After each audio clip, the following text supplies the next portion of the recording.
Uncle Mud here in sunny Montana, checking out the work we've been doing.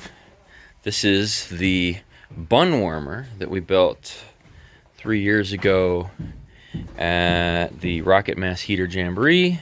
It is a rocket heater hooked up, instead of to a mass bench, to a hollow non-mass bench, so that it warms evenly across the top and warms your butt while you're sitting on it.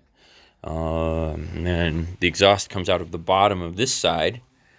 It acts as a kind of a bell, so the gas goes in there and the hottest gases go to the surface where they warm your butt, and then they cool slightly and they're still fairly warm, and then they go up this chimney and out.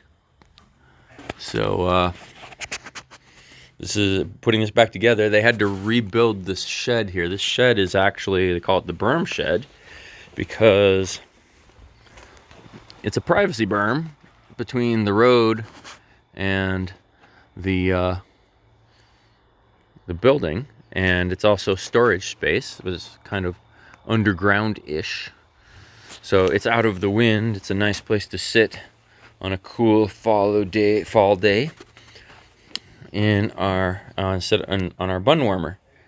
So that will be fun. More fun when it's not so hot out.